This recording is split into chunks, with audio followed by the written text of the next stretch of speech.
오늘 예수님의 누가복음 18장의 이 말씀은 이 불의한 재판관에 대한 이 말씀인데, 최근에 여러분 우리 한국에서 아주 유명한 강사 전환길 그분이 이게 이 불의한 재판관에 대한 얘기를 많이 하더라고요. 언급을 많이 해요. 그 양반 그리스도인입니다. 그 유튜브 보면 간증도 올라와 있어요. 그러니까 이제 불의한 재판관이 이렇게 이 나라를 뒤집고 정의롭지 못하고 공의롭지 못하게 그런 재판관이 맨날 주식이나 하고 이 국가관도 잘못된, 여러분 공무원은 애국심이 철저해야 돼요. 그렇지 않습니까?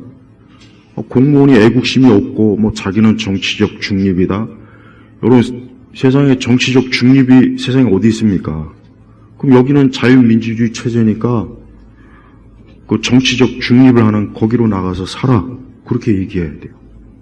근데 세상에 공산주의나 사회주의, 자유민주주의 체제는 있지만 정치적 중립 체제를 가지고 있는 나라는 없어요. 그러니까 우리가 정치인들 뽑을 때 나는 중도 정치인이다, 그런 사람 뽑으면 안 돼요. 그러면서 말이 안 되거든요. 우리나라 헌법에 자유민주주의인데 무슨 정치적 중립이 있습니까? 저 유럽이란 나라가 맨날 정치적 중립이니 뭐니 그런 인간들 뽑아놨다가 유럽이 개판이 됐지 않습니까? 근데 이제 전환길 그분이 불의한 재판관에 대한 얘기를 많이 해서 아마 이제 그분도 이제 이 누가복음 18장의 말씀을 이제 교회 다니는 분이니까 이 말씀을 읽거나 많이 들었거나 그랬을 거란 말이에요. 그래서 오늘 이 불의한 재판관에 대한 이 말씀을 좀 오늘 다뤄보려고 해요. 여러분, 사람이 이 가진 것이 많은 사람은 참 그렇게 쉽게 자기를 노출하지 않아요. 이 대통령도 그렇고 이 전환길이라는 사람도 그렇고, 그 사람들 부족한 게 뭐가 있습니까? 그냥 가만히 있으면은 대우받고 권력 있고 돈도 있으니 그냥 가만히 있으면 돼요. 그런데 이 나라가 이렇게 어렵고 이게 뭔가 정말 문제가 크니까 이대로 안 되겠다 싶어서 용기를 내서 어떻게 보면 자기를 희생한 거예요. 자기를 희생한 거라고. 대통령도 가만히 있으면 퇴임하고 대통령 예우, 전직 대통령 예우 받으면서 얼마나 좋습니까? 저 양산에 있는 저 이상한 저 빨갱이, 내가 요즘은 설교 때 욕을 안 할 거예요. 웬만하면. 저 양산에 있는 저 문가라고 하는 저 거지 같은 저 인간, 저렇게 살 수도 있어요.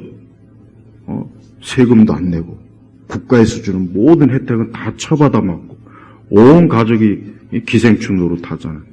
그런데 저렇게 지금 국가를 구해보겠다고 저 지금 구치소에 들어가 있지 않습니까? 여러분, 구치소 1인실이 좁아요. 답답해요. 폐쇄 공포증 있는 사람 거기 못 들어가요. 그리고 또 연봉 60억 받는 사람이 뭐가 부족해가지고 저렇게 나와서, 어제도 부산에 가서 요즘 살해 위협도 받고 그런데요. 봐요. 그런 사람들이 왜 그러겠습니까? 이 국가가 너무 안 좋으니까, 너무 위기가 코앞에 닥쳤으니까 그러는 거예요. 그러니까 우리 성도들도 이와 같은 것들을 잘 인식해야 돼. 난 우리 제가 어제 이제 광화문 집회 나가봤고 여의도 집회도 가봤고, 이제 그동안 좀 날씨가 춥고 몸이 안 좋아서 못 나갔는데, 다 보면 기독교인들이 거의 주축이에요. 어제 광화문도 그렇고, 어제 여의도도 그렇고, 다 기독교인들이. 어제 부산 집회 영상 보니까 찬송가 올리고 그러더라고요. 나는 그게 참 감사해요. 정광훈 목사님 비판한 분도 있지만, 난 어제도 가면서, 저 사람이 승려가 아닌 게 얼마나 다행이냐. 사제가 아닌 게 얼마나 다행이냐. 아니면 도사, 정광훈 도사. 어쨌든 신학적이거나 이런 건 좀 다르긴 하지만, 그래도 어쨌든 우리 이 나라의 이 애국 운동하는 사람들이 다 기독교인이에요, 기독교. 이게 얼마나 참, 이게 하나님 앞에 감사한 일이에요. 그러니까 우리 한국 사회가 이 기독교에 대한 이 반감을 가진 시기가 언제냐? 김대중 정권 때예요. 그때부터 막 갑자기 막 시사 방송에 뭐 교회가 부패했다, 뭐 목사들이 뭐 그때부터 막 줄기차게 나왔어요. 딱 그 시기. 그때부터 뭐 개독견이 막 이런 말이 나왔단 말이에요. 그러니까 이 좌파들이 한국 교회를 무너뜨려야 이 나라가 자기네들이 원하는 세상이 될 거라 판단하고 계산하니까 부지런히 교회부터 그냥 열심히 막 교회가 무슨 범죄 집단이냐, 목사들이 마치 무슨 뭐 파렴치한 세금 떼먹는 인간이냐, 그런 식으로 몰아갔잖아요. 근데 여러분 보세요. 이 나라가 이렇게 위기와 어려움이 있을 때 누가 나섭니까? 교회예요. 그 다음에 우파 방송들 나가 보니까 대부분 기독교인들이에요. 다 거의 기독교인들이고, 그 다음에 이제 기독교에 다 호의적이에요. 거의 다 그래요, 거의 다. 천주교도 일부, 천주교도들도 역시 일부, 나와 있고. 그러니까 거의 다 기독교입니다. 여러분, 이 세상에 종교가 몇 개인지 아십니까? 종교가 4,300개예요. 종교가 4,300개. 그 중에 10억이 넘는 종교를 가지고 있는 그 힌두수가 가지고 있는 종교가 이제 기독교, 그 다음에 이제 무슬림. 근데 힌두교는 아직 10억은 못 미쳐요. 가까이 되지만. 근데 우리 기독교가 이 세상을 주도합니다. 문화도 그렇고. 그러니까 이 마귀는, 이 악한 세력들은 이 기독교를 어떻게 하든지 짓밟고 어떻게 하든 기독교를 이 국가와 사회에서 몰아내려고 그렇게 막 길을 쓰는 거예요. 그러니까 우리나라도 보세요. 그렇게 이 좌파나 사회주의자들이 이 교회를 굉장히 이미지를 막 나쁘게 만들고 교회 다닌 사람들을 나쁘다고 그렇게 막 방송 언론에서 무진장 막 두들겨 부수니까 우리 사회에서 어느 날 이 교회를 사람들이 인식이 안 좋아요. 그러니까 그것도 사실 뭡니까? 궁극적으로 이 사단이 역사하는 거예요. 그러니까 우리 성도들은 우리가 이 사단의 그러한 역사가 이렇게 이제 체제로, 여러분 만약에 이번에 잘못되면 한번 생각해 보세요. 야, 이번에 아주 그냥 기독교를 완전히 박멸해야 되겠구나. 이런 생각을 안 하겠어요? 할 거란 말이에요. 그러니까 이번에 우리가 이 애국 이런 거를 어떤 정치적인 연역으로만 생각하지 말고 이것은 우리가 교회를 지키고 우리가 기독교를 사수하고 우리가 하나님께서 주신 이 복음의 자유를 누리는 이러한 일로 우리가 생각해야 되는 거예요. 어제도 여의도에 가보니까 거기는 주로 이제 기독교인들이 주축이 뭐 찬송 부르고 막 그렇게 하더라고요. 물론 뭐 하나님의 음성이니 뭐니 이건 좀 듣기 싫긴 하던데, 어쨌든 뭐 지금 상황에 뭐 그런 거 크게 따질 필요는 없고, 광화문도 보니까 역시 뭐 기독교인들이에요. 다. 그러니까 이 나라는 하나님께서 우리 교회를 통해서 주신 축복이 엄청나게 많아요. 영적인 축복도 많고, 물질적인 축복도 많고, 이 나라를 세우는 여러 어떤 이 토대, 다 기독교에서 나온 거란 말이에요. 그러니까 이 교회가 번성하고 우리 기독교인들이 많아지면 많아질수록 이 사회와 국가는 좋아지게 돼 있어요. 그건 틀림없는 사실이에요. 그러니까 우리 성도들이 이러한 것들을 잘 알고 이 나라가 교회가 번성할 수 있도록, 기독교가 번성할 수 있도록, 더 많은 사람들이 예수님 믿고 더 많은 사람들이 이 성경을 읽고 더 많은 사람들이 하나님을 경외하도록 우리가 열심히 기도해야 될 필요가 있고, 또 이러한 어떤 집회에 있으면은 또 나갈 수 있으면 나가세요. 저는 그 2월 2일인가 우리 윤 대통령 그 재판, 그것도 방청을 신청했어요. 신청을 했는데 얼마나 많이 하겠습니까? 뭐 거의 될 거라는 생각은 안 하는, 그래도 했어요. 가서 한번 그 재판 신청 그 자리에 좀 가서 우리 믿는 사람들이 많이 가야죠. 그 자리에 그 자리에 빨갱이가 가 있으면 되겠습니까? 많이 우리 성도들도 하여튼 마음으로나 기도로나 물질적으로나 몸으로 이러한 일에 참여를 해야 돼요. 그래야 이 나라를 지탱하고 유지하지. 여러분 옛날 티베트 1950년대 이후에 중공이 티베트 점령할 때, 그 다음에 신장 위구르, 지금 이 중국은 이 공산당이 문제라고요. 공산당. 이 공산당이 거의 9천만 명이 되거든요. 이 공산당 때문에 나머지 중국 사람들도 고생하는 거예요. 사실은 이 공산당이 모든 걸 다 주도하거든요. 이 공산당이 어느 정도로 이게 하는지 이 그 초안전 그 책을 보면은 정말 소름 끼쳐요. 소름 끼쳐. 그러니까 숨 쉬는 것도 이 공산당은 자기네 허락을 받아야 숨을 쉬게 만듭니다. 진짜예요. 손가락 하나 까딱 못하게 만들어요. 근데 그걸 지금 우리나라에서 지금 이게 하려고 지금 하고 있으니 이걸 보고만 있으면 안 되겠죠. 그러니까 왜 윤 대통령이 이렇게 할 수밖에 없는 이유는 그걸 살펴보면은 너무나 이건 진짜 거의 나라가 이게 조금만 한 번만 이게 잘못되면 진짜 끝장나겠구나 하는 위기감이 안 들 수가 없단 말이에요. 이번에 나는 화교 이렇게 지원받는 건 나도 이번에 처음 알았어요. 우리 한국의 학부모들은 아이들 좋은 학교 보내겠다고 막 그냥 뼈 빠지게 막 일하고 가정에 많은 수입을 아이들 학원비로 다 지출하고. 그런데 어디서 이 화교들은 이게 가만히 앉아갖고 난 그거 보면은 정말 막 그게 김대중 정권 때부터 이 좌파 인간들이 다 풀어준 거예요. 서서히. 그래서 난 요즘 병원이나 약국에 가면은 혹시 화교세요? 하고 나 물어보려고 그래 진짜. 또 화교라고 그러겠어요? 난 순수 토종 조선 한국 사람이라고 또 그래. 난 화교들은 이번에 다 쫓아내야 된다고 생각해요. 다 쫓아내고 재산 박탈하고 여기서 화교 살려면은 세금의 수입의 90%를 다 그냥 도저히 못 살게 만들어야 돼.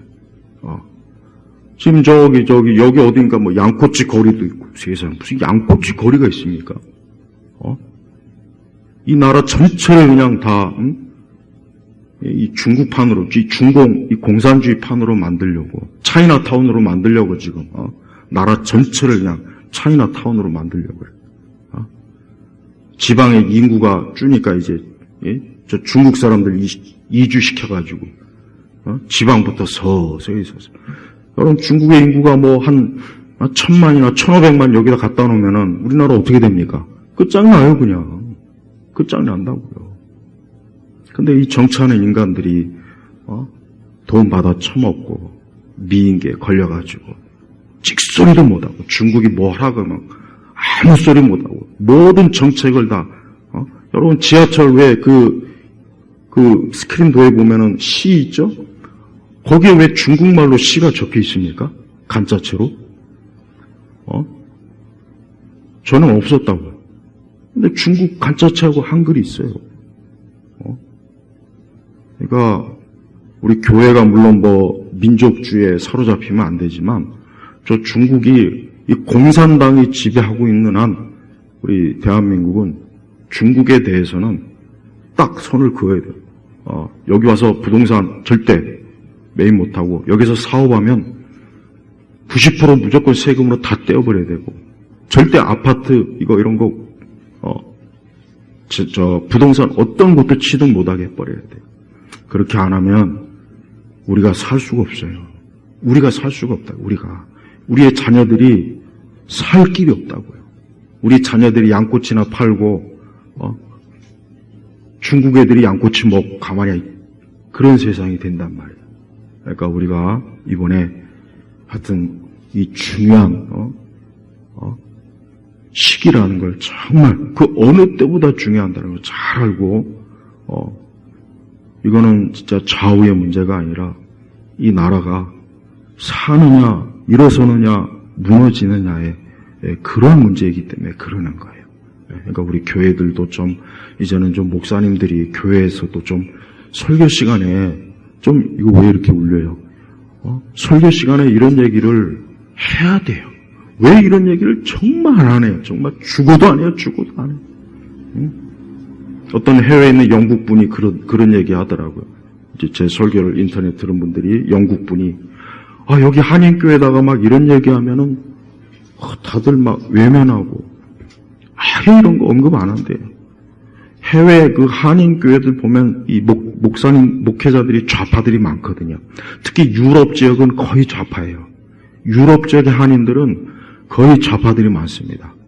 그러니까 막 무슨 한국에 무슨 일 나면 지들이 막 프랑스 파리 그 광장에서 막 좌파 지지한다고.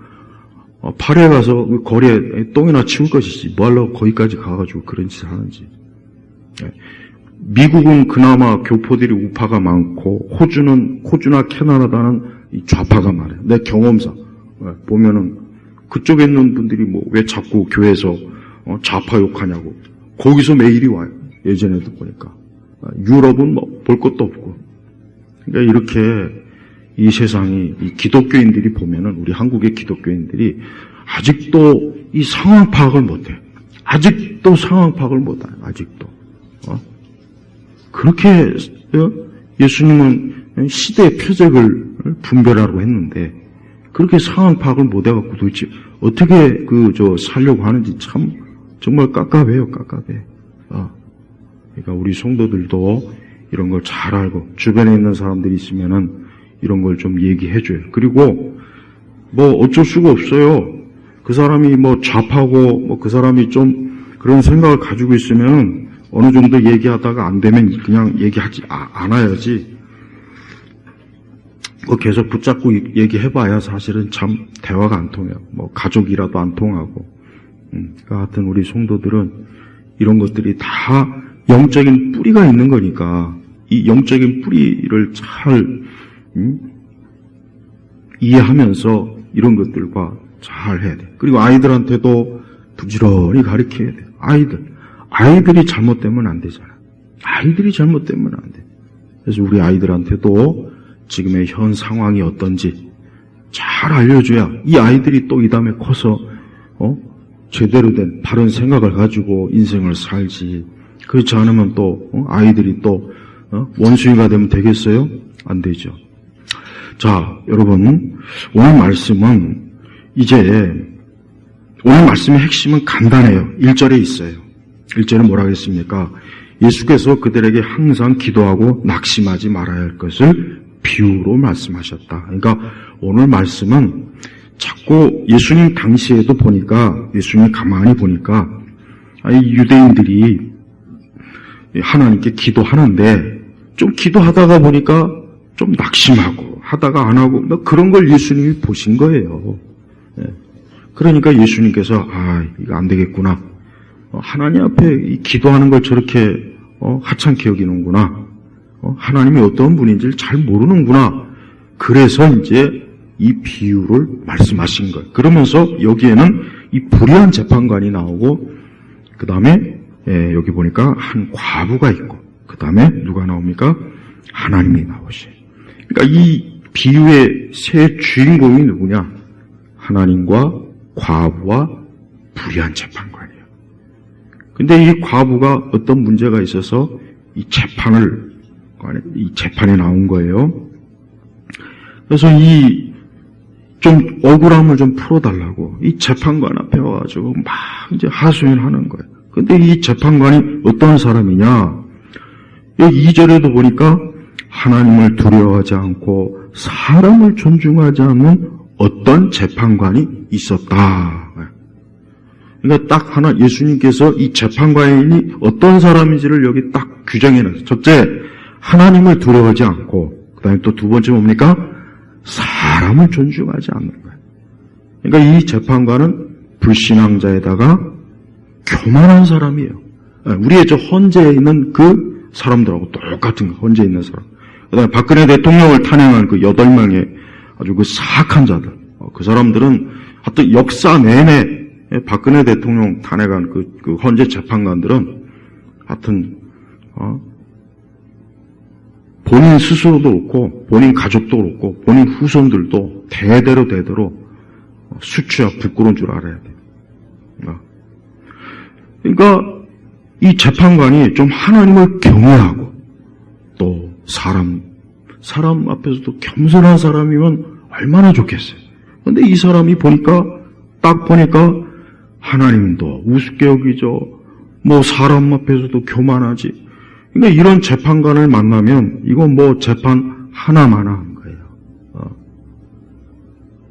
근데 이 과부는 어쨌든 뭐가 됐든 간에 자기의 그 억울함을 좀 풀어달라고 이 재판관에게 간청하며 나오는데 이 재판관은 역시 안 들어줘. 뭐 과부니까 뭐 돈도 없고 뭐 볼 것도 없으니까 에이 뭐 그냥 대충 판결하고 끝나려고 한 거죠. 그래서 4절에 그가 한동안 들어주려고 하지 않다가 그 후에 속으로 말했다. 속으로 내가 비록 하나님을 두려워하지 않고 사람을 존중하지 않으나 이게 또 나와요. 이게 굉장히 중요한 문제니까 이 과부가 나를 귀찮게 하니 내가 그 여자의 억울함을 풀어줘야 되겠다. 그렇지 않으면 그 여자가 끝까지 와서 나를 괴롭힐 것이다. 그러니까 이 재판관이 아마 이제 이 과부가 계속해서 와가지고 좀 억울함을 풀어달라고 막 그냥 수도 없이 와서 하소연을 한 거예요. 그러니까 이 재판관이 곰곰이 생각해 보니까 이 과부 이거 해결하지 않으면 이거 뭐 밤낮으로 와가지고 지금 나를 아주 힘들게 할 것 같으니까 안 되겠다. 그냥 이걸 좀 해결해 줘야 되겠구나 하고 바른 이제 결심을 이제 한 거죠. 그러면서 6절에 뭐라 하겠습니까? 주께서 말씀하셨다. 그 불의한 재판관이 말한 것을 들어봐라. 7절에 하나님께서 자신에게 밤낮 부르짖는 택하신 자들의 억울함을 풀어주지 않고 그들을 오래 버려두시겠느냐. 그러니까 여기서 우리 예수님은 하나님과 불의한 재판관을 서로 대조한 거예요. 그러니까 이 불의한 재판관도 하나님을 두려워하지도 않고 사람 앞에서 교만한 아주 뻔뻔한 재판관인데 이런 사람도 그 과부가 밤낮으로 와가지고 하소연하니까 들어줬지 않냐. 그러면서 하물며 하나님이 어떠한 분이십니까? 하나님이 이 불의한 재판관처럼 불의한 분입니까? 아니죠. 하나님은 참으로 공정하죠. 하나님의 재판은 흠이 없어요. 여러분, 이 땅의 재판은 어떤 변호사가 자기가 35년 동안 변호사 생활을 해봤지만 정말 공정한 재판은 정말 몇 번 본 적이 없다. 자기가 쓴 수필에 그 얘기를 써놨더라고요. 자기가 35년 동안 변호사 생활을 해봤지만 자기는 거의 공정한 재판을 본 적이 없다 이거예요. 왜? 그렇게 많은 재판하는 판사들이 부패한 거예요. 우리나라. 부패한 거예요. 부패해서 정말 공정하게 재판을 해야 되는데 그렇게 재판 안 하고 불리하게 해가지고 억울하게 이번에 그 전환길 그분이 그 얘기 하더라고. 그 판사들 중에 보니까 정말 불의한 재판을 해서 지 사익을 추구한 정말 좀 뻔뻔하더만요. 그러니까 좌파들은 그 인격 자체가 파탄자들이에요. 인격 자체. 그 재판을 통해서 자기 이익을 챙기는 그런 사람이 어떻게 그 대통령을 재판하겠다고 그 앞에 가서 그러고 있습니까?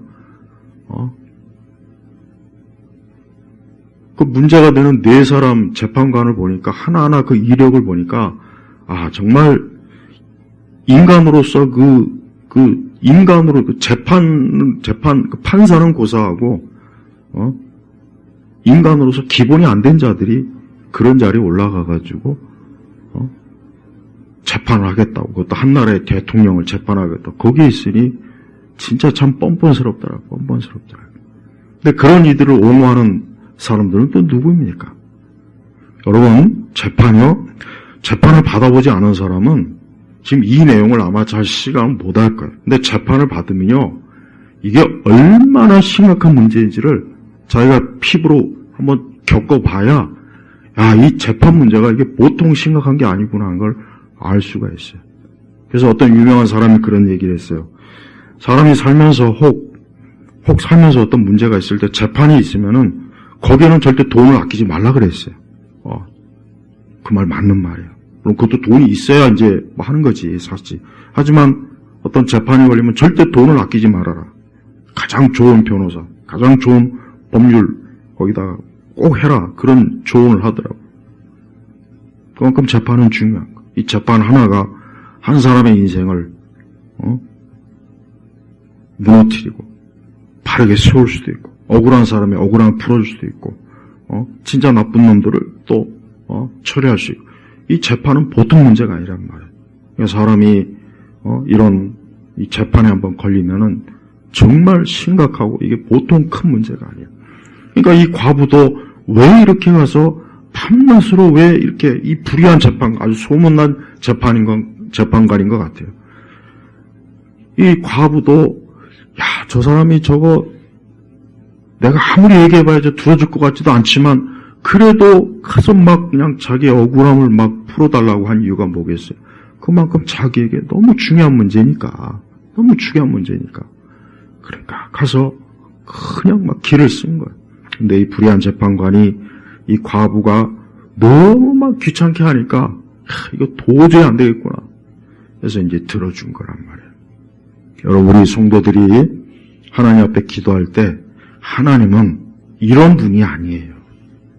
하나님은 이 불의한 재판관처럼 우리의 형편과 상황을 무시하고 관심도 없고 우리를 사랑하지도 않고 돌보지도 않는 그런 분이 아니고 오히려 우리를 정말 사랑하시고 우리의 형편과 사정을 너무 잘 아시고 하나님은 얼마나 긍휼이 많으시고 그러면서도 하나님은 바르게 모든 것들을 판단하신 분이라 이거예요. 그러니까 하나님 앞에 기도하는 거를 혹시라도 이 하나님 이런 불의한 재판관처럼 하나님이 내 사정도 안 들어주고 내 형편도 몰라주고 내 입장도 몰라주고 하나님 앞에 기도해봐야 소용이 없어. 기도해봐야 아무 소용이 없어. 이런 생각을 갖지 말아라. 그냥 하나님은 그런 분이 아니라 이거예요. 하나님이 이런 불의한 재판관처럼 이렇게 뻔뻔스럽고 이기적이고 사람의 형편과 사정도 헤아릴 줄 모르는 그런 분이 아니고 오히려 하나님은 어때요? 너무나 우리를 너무나 잘 아시는 거예요. 우리를 너무 사랑하시는 거예요. 그러니까 우리는 하나님 앞에 가서 그냥 한숨만 쉬어도 주의 이름을 부르면서 한숨만 쉬어도 하나님은 어때요? 우리를 다 아시는 거예요. 그러니까 절대 기도하다가 낭망하지 말아요. 그러니까 낙심하지 말아라. 하나님이 내 기도 안 들어주시네. 하나님이 내 사정을 몰라주시네. 절대 그러지 말고 하나님 앞에 계속 나가서 기도하고 하나님께서 내 기도를 들으시고 내 문제도 해결해 주시고 나를 돌보신다는 것을 믿고 기도 생활을 하라 하고 예수님 하신 말씀의 이 핵심이 바로 이 내용입니다. 그런데 예수님께서 8절에 이런 말씀하셨어요. 내가 너에게 말하니 하나님께서 그들의 억울함을 속히 풀어주실 것이다. 그러나 이제 여기서부터 문제가 되는 거예요. 그러나 인자가 올 때 세상에서 믿음을 찾아보겠느냐 그랬어요. 그러니까 예수님이 오늘 여기서 이 기도하고 낙심한 사람에 대한 가장 큰 문제를 어디에서 찾습니까? 믿음에서 찾은 거예요. 믿음에서. 그러니까 하나님을 제대로 믿는 사람은 절대 기도하고 낭망하지 않는다는 겁니다. 정말 하나님이 살아계신 걸 믿고 또 그분이 나를 살펴주시고 나를 도와주시고 내 형편과 사정을 다 아시는 분이라는 것을 믿는 사람은 절대 기도하다가 낙심하거나 포기하거나 아유 하나님도 별 수 없구나, 하나님도 믿을 만한 분이 안 되는구나, 기도해봐야 소용이 없구나, 이런 생각을 갖지 않는 거예요. 근데 예수님 보시니까 그러나 인자가 올 때 세상에서 믿음을 찾아보겠느냐. 그러니까 확실히 하나님을 이 정말 제대로 온전하게 믿는 사람이 그렇게 많지 않다는 게 예수님이 하신 아주 중요한 이 교훈이에요, 교훈. 그러니까 우리 성도들도 하나님에 대한 믿음을 절대 약화시키면 안 돼요. 아무리 세상이 어떤 세상이 되든, 아무리 내 주변에 믿는 사람이 없고, 혹 나 혼자 믿고 나 혼자 기도하고 나 혼자 예배를 드려도 하나님은 살아계신 분이라는 것을 절대 포기하지 말라는 거예요. 우리 예수님께서 얼마나 우리 성도들의 기도를 중요하게 여기시면 이런 교훈을 말씀하셨겠어요. 그러니까 우리 성도들 기도를 절대 멈추지 마세요.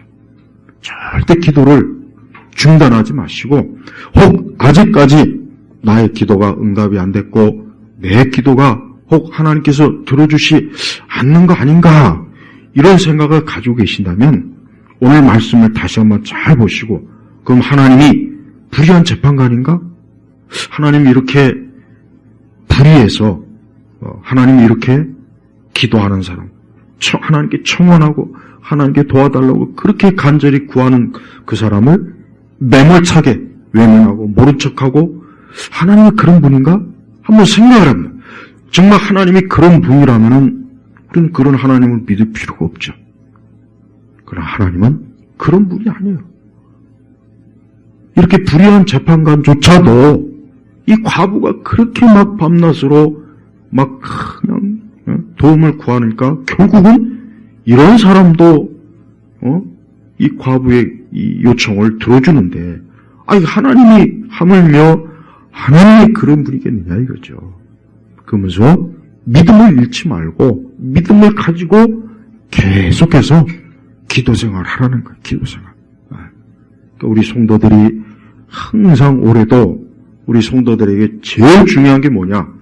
올 한 해 가장 중요한 것은 이 기도 생활이 정말 중요해요. 근데 기도가 참 힘들죠. 거의 모든 성도들이 공통적으로 답하는 게 기도하는 게 참 힘들다. 참 기도 생활하는 게 힘들다. 그러니까 그만큼 기도는 마귀가 굉장히 회방을 정말 많이 합니다. 아마 기도를 좀 하신 분들은 체험적으로 알 거예요. 야, 이 마귀가 정말 기도하는 거 진짜 싫어하는구나. 진짜 싫어하는구나. 하여튼 무엇보다도 이 기도하는 거를 다양하게 교묘하게 방해하는 것을 분명히 할 수가 있어요. 분명히 할 수 있어요. 그래서 갑자기 금식기도 좀 하려고 하면은 그냥 막 누가 또 맛있는 거 사준다고 막 전화 오고, 하여튼 그런 경우도 진짜 많아요. 내가 금식기도만 하면은 굉장히 막 여기저기서 막 맛있는 음식도 나오고, 진짜 그래요. 근데 그 정도는 좀 약한 거죠. 그보다 더 심해. 저 기도 좀 어쨌든 좀 하려고 하면은 하여튼 온갖 수단과 방법을 가리지 않고 마귀가 진짜 방해를 합니다. 그러니까 그만큼 이 마귀는 하나님께 우리 성도들이 기도하는 걸 정말 싫어하는 거예요. 우리가 이 마귀가 싫어하는 거는 우리도 기를 쓰고 해야 되지 않겠어요? 하나님 기뻐하시는 거는 우리가 열심히 해야 돼요. 그러니까 하나님께서, 우리 예수님께서는 자꾸 성도들이 기도하고 낙심하니까 야, 이거 안 되겠구나. 저렇게 기도를 끝까지 해야지. 끝까지 하나님께 나와서 기도하고 구해야지. 좀 기도가 좀 응답이 없거나 힘들다고 해서 저렇게 낙심하고 저렇게 중단하면 되겠나 하는 이런 것 때문에 예수님께서 오늘 이 비유로 오늘 우리에게 그대로 동일하게 가르쳐주는 거예요. 그래서 올 한 해 여러분 성도들이 다른 것보다 기도의 계획을 좀 잘 세우세요. 예를 들면 하루에 1시간은 내가 꼭 기도한다. 하루에 1시간은 내가 꼭 기도한다. 이건 정말 중요해요. 내가 하루에 1시간은 하나님 앞에 기도해서 올해 내가 절대 하루 24시간 중에 그중에 1시간만큼은 내가 하나님 앞에 꼭 기도로 하나님과 반드시 올 한 해에 함께 할 것이다. 이 약속.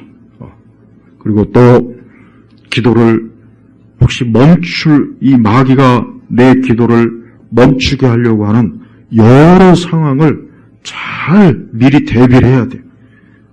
미리 대비를 해야 돼요. 그래서 기도를 자칫 예를 들면 막 괜히 막 일이 바빠질 때, 공연히 갑자기 일이 막 바빠져요. 기도만 하려고 하면은 막 머릿속에 막 그동안 미뤄뒀던 일, 뭐 갑자기 이거 해야 되지 않나? 저거 막 기도만 하려면은 뭔가 기도를 못하게 하는 요소들이 반드시 생깁니다. 반드시 생겨요. 그러니까 이 기도를 혹시라도 멈추게 하는 어떤 것들이 다가오면, 야, 요거는 내가 하나님 앞에 기도하는 걸 요거 회방하기 위해서 이런 일이 생기는 거야 하고 딱 그렇게 단정을 지어야 돼. 그래서 기도가 우선이어야 돼. 기도가 우선이어야 돼. 그리고 가정에서도 가정 예배를 드리면서 항상 가족들과 함께 기도해야 돼요. 그래서 온 가족들이 하나님 앞에, 가족들이 한 마음을 가지고 하나님 앞에 가정을 위한 기도, 또 우리 교회를 위한 기도, 또 우리 가족 일가 친척들을 위한 기도, 그다음에 또 지금 같은 시국은 이 나라를 위한 기도, 이게 우리 기독교인들에게 있어서 가장 중요한 기도인 거예요. 그리고 또 어떤 특별히 막 어려움이 오면은 그때는 여러분 어려움이 오면은 금식하세요. 금식이 제일 빠릅니다. 그러니까 내가 빨리 이 문제를 좀 해결하고 싶다 그러면 금식하시라는 얘기예요. 금식을 안 하면 어떻게 합니까? 금식 기도는 힘들지만 확실히 기도 응답은 빠릅니다. 이건 정말 명확한 거예요. 아니면 철야 기도를 하든지 금식 기도든지 철야 기도든지 부지런히 하나님 앞에 어떤 특별히 어려운 게 있으면은 그 문제를 놓고 그냥 몰아쳐서 막 기도해야 돼요. 그걸 그냥 여유 있게 넘기면 안 됩니다. 여유 있게 넘기면 나중에 문제가 커져버려요. 자꾸 금식하고 하나님 앞에 나오면 그게 무너져 버려요. 그 태산 같은 문제도 확실히 무너지는 거 분명한 사실이에요. 그러니까 우리 성도들이 세상을 살아가는 방식은 뭐예요? 기도하고 낙심해가지고 기도를 중단하거나 기도 생활을 게을리하거나 기도를 포기하거나 그러면은 그거는 영적으로 최악이란 말이에요. 최악. 절대 그래서는 안 돼요. 그러니까 올 한 해도 오늘 예수님의 이 말씀을 좀 잘 염두에 뒀다가 내가 올해는 우리 예수님께서 이렇게 기도를 중요하게 여기는구나. 그러니까 내가 올해 꼭 기도 생활에 승리할 것이다 하는 기도로. 그리고 올해는 좀 성경을 여러분 꼭 읽어야 돼요. 성경을 하루에 꼭 서너 장씩은 반드시 읽어야 돼요. 반드시. 성경을 반드시 읽으면서 하나님 앞에 기도 생활을 해야 돼요. 그래서 항상 말씀과 기도가 우리 성도들이 살아가는 인생에 우리가 이 땅을 살아가는 데 있어서 삶의 방식과 원동력은 이 기도와 말씀이 있다는 것을 여러분 분명히 하셔야 돼요. 기도와 말씀이 없으면 우리가 이 땅에서 우리 성도들이 힘을 못 써요. 힘을 못 쓴다고. 그리고 이 땅을 살면서 많은 어려운 일들을 부닥칠 때마다 그거를 어떻게 이겨낼까? 대책이 없어요. 대책이 없단 말이에요. 그래서 성도들이 올 한 해는 첫 번째 기도의 계획을 명확하게 세우고 두 번째는 말씀을 통해서 계속해서 기도의 힘을 뒷받침해야 되고 그래서 하나님과의 이 믿음 생활에 올 한 해 잘하는 것이 이게 가장 중요한 목표예요. 여러분 진짜 무당들은 매일 새벽 4시에 저 산에 가서 기도해요. 저 바닷가에 기도하고 이 무당들은요, 진짜 무당들, 가짜 무당들 말고 요즘 인터넷에 이 가짜 무당 연놈들 너무 많은데 하여튼 그런 것들도 이 마귀 새끼들이 하여튼 그런 것들도 귀신이라고 귀신. 근데 여러분 진짜 무당들은요, 이 기도를 안 하면은 그들이 숨기는 그 장구이신이니 뭔지 이런 것들이 가만 내버려 두질 않는데. 가만 내버려. 아주 들들들들 볶는데. 그래서 몸을 막 아프게 하거나 막. 그러니까 여러분 진짜 무당들은 정말 이 추운 이렇게 막 영하 막 10도 내려가도 산에 가가지고 막 철하기도 한다니까요. 그래야 이제 신발. 그래가지고 그래야 이제 작두도 타고, 점도 잘 치고, 지들이 하는 그런, 무속의 행위가 잘 됩니다. 여러분, 하물며 귀신을 섬기는 사람도, 이 악령과 마귀를 섬기는 사람도 그렇게 하는데, 우리가 살아계신 하나님, 진리의 하나님, 생명의 하나님, 이런 선하신, 거룩하신 하나님을 믿는 우리 성도들이, 하나님께서 우리가, 나는 그러니까 이 마귀는 그래서 마귀예요. 기도 안 한다고 막 들들 볶는 거, 막 몸을 치고. 하나님은 그런 분은 아니에요. 그러나 하나님도 우리 성도들이 계속 기도 안 하면은 환난을 줍니다. 어려움을 주는 거예요. 그래서 하나님께서 우리 성도들에게 하나님을 찾아라 하는 하나님의 사랑이에요. 사랑. 이런 귀신과 마귀처럼 사랑도 없고 선한 의지도 없는 이 마귀가 자기를 추종하는 자들을 아주 나쁘게 들들 볶는 거하고는 차원이 전혀 다른 거예요. 그러니까 올 한 해 우리 성도들 기도를 많이 해야 돼요. 기도하지 않으면은 우리 자신도 영적으로 마음이 강팍하고 시험에도 들고 우리 자신도 이 땅에서 살아가는데 영적인 힘을 받지 못하면 참 어려워집니다. 또 어떤 큰 문제와 어려움이 생기면은 그것 때문에 우리가 그걸 이겨낼 수 있는 뭔가가 있어야 되잖아요. 근데 사람은 한계가 있습니다. 그러니까 하나님의 도우심을 당연히 받아야죠. 하나님의 도우심을 받으면서 우리가 인생을 살아야지. 하나님의 도우심을 받지 않고 어떻게 인생을 살 수가 있겠습니까? 절대 못 사는 거예요. 절대 못 사는 거예요. 그래서 하나님을 올 한 해도 나의 힘, 그분이 나의 힘이요, 나의 능력이요, 나의 자랑이고, 그분이 나의 산성이고, 그분이 나의 바위예요. 그러니까 뭐든지 우리 성도들이 올 한 해는 하나님 앞에 기도로 삶을 한 걸음 디딜 때 거기에 하나님의 놀라운 하나님의 축복이 있고 능력이 있고 거기에 지혜가 있고 또 하나님의 섭리가 있어요. 그러니까 기도를 하게 되면 문제는 그 기도가 어떻게 효과가 날지는 거의 몰라요. 근데 지나고 보면 알아요. 그때 하나님께서 내 기도를 들어주셔갖고 지나고 보니까 그 모든 것들을 하나님이 잘 이렇게 풀어주셨구나 하는 거를 알 수가 있습니다. 진짜 그래요. 그때는 잘 몰라요. 그러니까 우리가 몰라도 믿음으로 기도하라는 거예요. 믿음으로 기도하면 돼요. 뭘 알면 뭐하러 기도합니까? 알면 기도 안 하죠. 몰라도 기도하라는 거예요. 몰라도 기도하면 하나님께서 존재하시고 전능하시니까 모든 일들을 하나님이 합력하여 선을 이루어 주셔서 우리 성도들을 복되게 하시고 유익하게 하시고 우리로 하여금 참 더 큰 어려움과 큰 화를 당하지 않도록 우리를 지켜주시는 거예요. 그래서 여러분 우리 예수님께서도 이렇게 기도를 이렇게 중요시 여겼다면 하물며 우리가 기도를 소홀히 한다면 얼마나 우리 예수님께서 기도를 소홀히 하는 우리에 대해서 탄식하지 않겠습니까? 그러니까 하나님은 절대 이 불의한 재판관이 아니에요. 하나님은 정말 공의로우시면서도 또 하나님은 어떤 분입니까? 은혜로우신 분이에요. 은혜를 베푸신다고. 공의만 있으면 안 돼요. 공의만 있으면 다 죽죠. 하나님은 공의만 있는 분이 아니고 거기에다 뭐가 있습니까? 은혜가 계십니다. 은혜. 그러니까 이 두 가지가 있기 때문에 우리가 하나님 앞에 나올 수 있는 거예요. 하나님께서는 예수님을 통해서 그 하나님의 공의와 은혜를 예수님을 통해서 다 이루어주셨어요. 예수님을 통해서 이루어주신 거예요. 그래서 예수님은 우리의 공의가 되시고 우리에게 하나님의 은혜가 되시는 분이에요.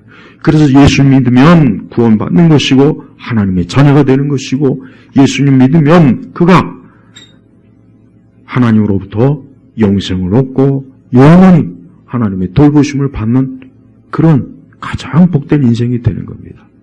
이 땅에 예수님 믿는 사람이 많아야 돼요. 그러니까 항상 보면 그래요.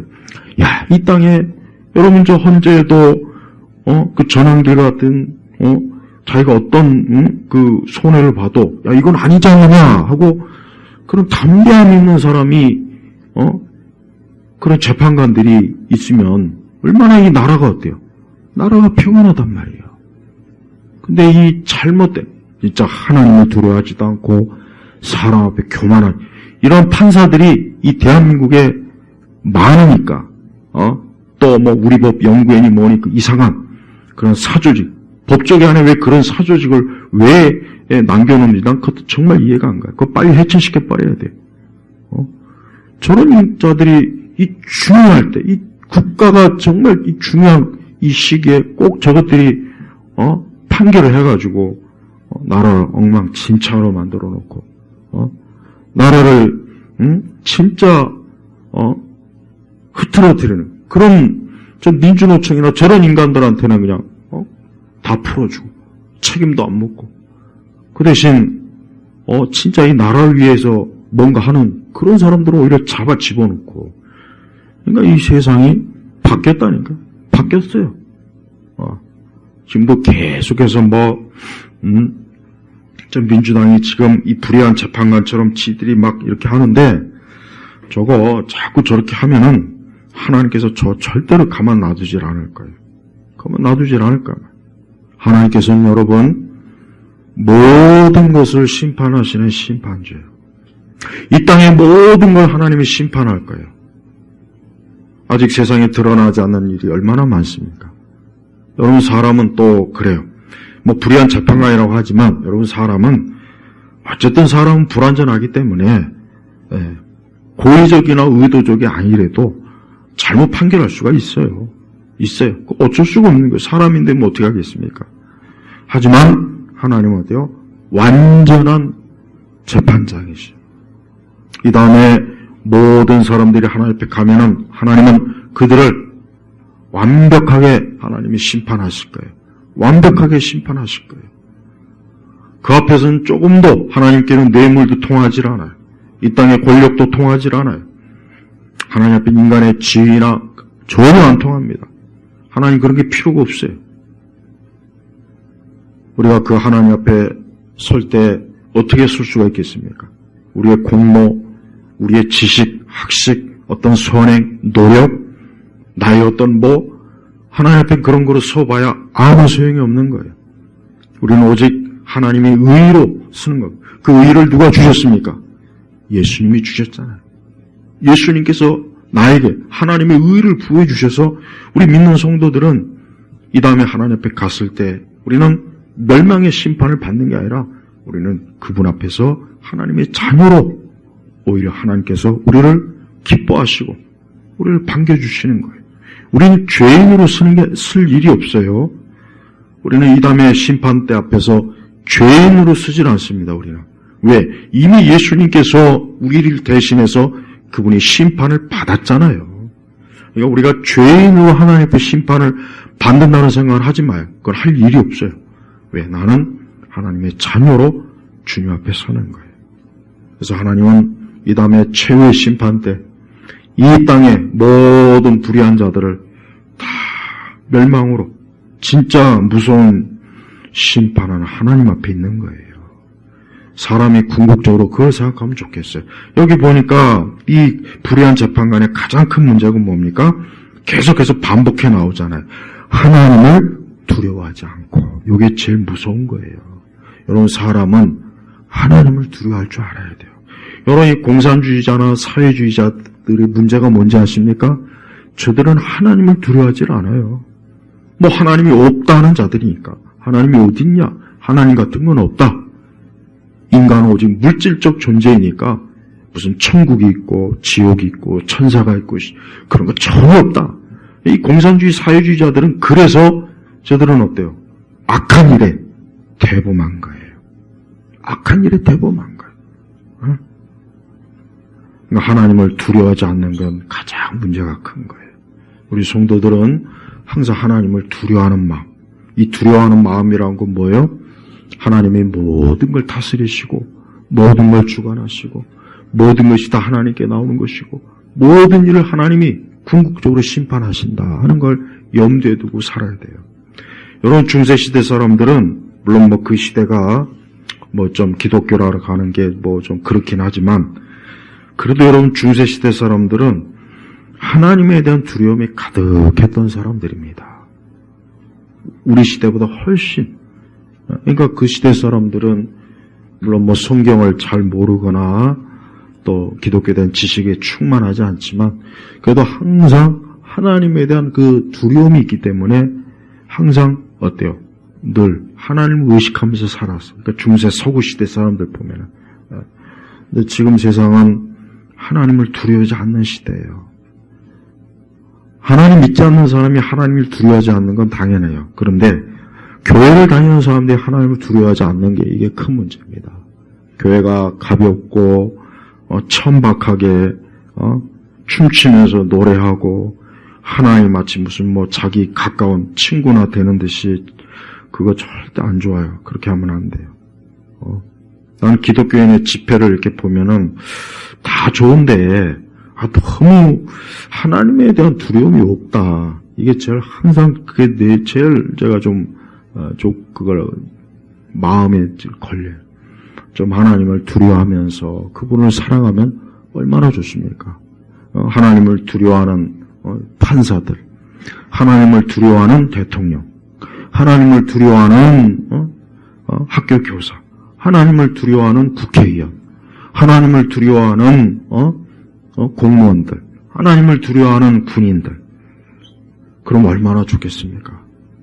저는 이 땅에 있는 모든 우리 대한민국에 있는 모든 사람들이 이렇게 하나님을 좀 두려워하고 좀 그러면은 얼마나 이 나라가 좋을까 그런 생각을 많이 해요. 자, 올 한 해 우리 성도들 하나님께 기도하고 하나님을 사랑하고 그분을 믿는 믿음을 굳건히 하는 그런 한 해가 되시길 주의 이름으로 축복합니다. 하나님 아버지 감사합니다. 우리 예일교회 온 성도들이 올 한 해도 살아갈 때 하나님을 찾고 구하면서 또 하나님을 사랑하고 하나님을 믿는 믿음이 강한 그러한 좀 신앙으로 올 한 해 살아가도록 한 사람 한 사람을 이끌어 주옵소서. 간절히 기도하오며 우리 주 예수 그리스도의 이름으로 기도 올렸습니다. 아멘.